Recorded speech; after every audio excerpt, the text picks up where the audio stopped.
you're watching this, it's probably because you've heard about me from my huge Pokemon cross-stitch of Generation 1. I just thought I'd make a video while I'm still working on it in case there's anything people want to know about or want to see or anything. But a big part of it was also because I get a lot of people telling me they want to learn how to cross-stitch, but they think it's really hard or really complicated. And then even more often, I have people telling me that they don't have the patience to do this. And it's really easy.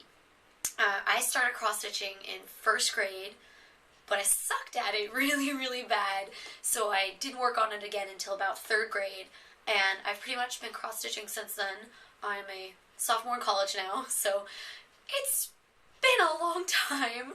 I get a ton of enjoyment out of it, so I don't think it's hard. You know, I've been doing it for years. It's just simple X's, but I thought maybe, you know, I could show everyone my process, and you guys can see that, and, you know, maybe other people will be crazy or inspired to work on this themselves, and, you know, maybe do it even faster than me, and, you know, become awesome. First thing I do before I even start cross-stitching is make sure I have good lighting. Usually I open the blinds in the windows and I turn on lights, and I have a lamp right here with 3 light bulbs in it.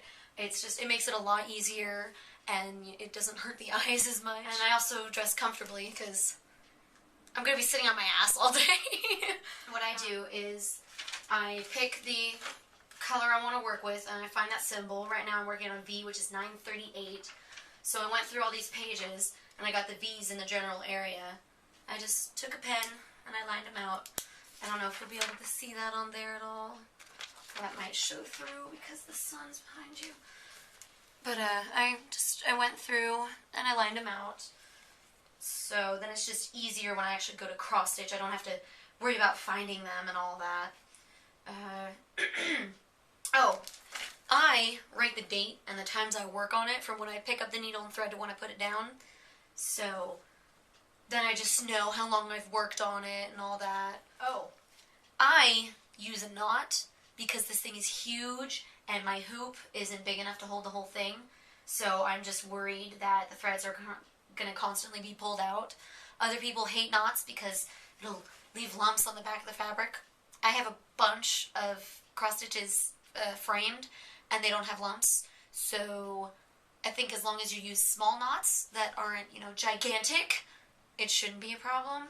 But, you know, that's up to some people. Some people like the back of it to look really nice. I don't give a crap because it's the back.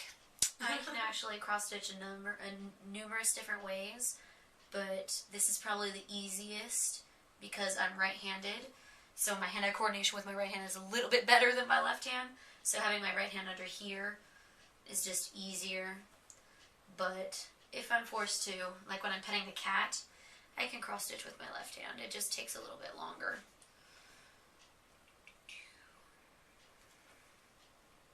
I mean, like, anything will work as long as you know where you want to go, do what you want. When I first had this frame, I didn't need to use this.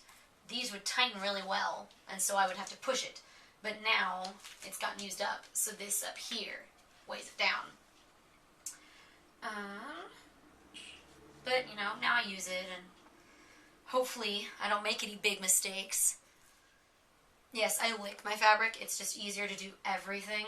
So this thing is probably covered in my slobber and my cat's hair. But,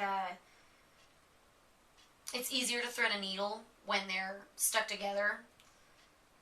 So, you know, I take a picture of it every day that I've worked on it, and I put it on Facebook. I have every page I've finished on DeviantArt, and a lot of people see that, and I think it actually kind of helps keep me motivated. I love cross-stitching, so I'd still work on it anyways, but it makes me happy to know that I have friends that, you know, really want to see the end of this, and they're really excited for it. It helps that this is actually something I really like. I love the first generation Pokemon, so working on this is really exciting for me. The reason I started at the top left corner was because I'm going to be working down, and I've had a lot of cross stitches. The white fabric has gotten dirty, between when I used to use pencils. I use pens now. I'll go over that in a second. And the sweat on your hands, and like if you get your hands dirty, it rubs off and it looks horrible. Maybe I can pull some out later and show you guys. But that's a big reason why I started that way. And I didn't do like black the whole way through because I didn't want a chance getting one off and then making everything else wrong. I'm actually really good at counting them, but I didn't want to chance it. And this looks more exciting, like it looks more finished. Another reason is because it's 30 pages, well 31 if you include the symbols, but it's 30 pages. Page number 1 was Zapdos up there, and page 30 is down here with whoever is down here. Is it Blastoise? I was right, go me.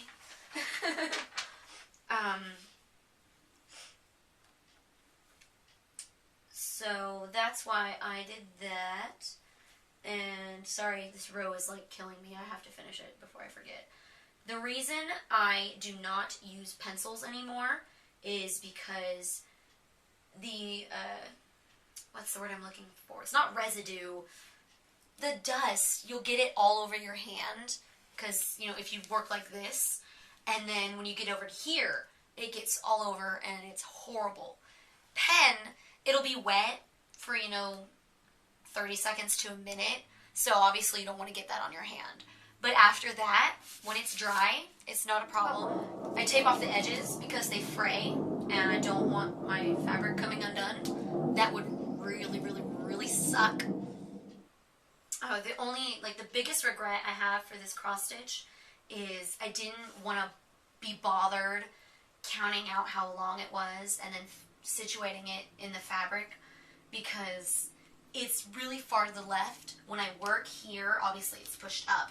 It's still annoying because this right here, it gets really annoying to work with. I'm much happier right here in the middle. And then I get to the right and that's easy, but if it had been just an inch further, it would have been a lot nicer.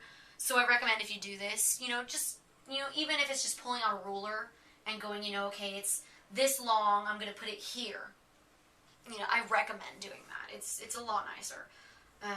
If you're using a hoop at least. I know some people use the, I don't know if it's called a frame. I'm not sure 100% what it's called. But I know some people use those, so that's probably a lot easier to work with. But with a hoop, it's rounded, so... I don't know. I like this. I don't have to do any work. I don't have to hold it. It's a stand. It stays in place. It's nice. I've always used a hoop, so I guess I'm just used to it. But a lot of people say that the frames are nicer. It's up to you. Whatever you want to do.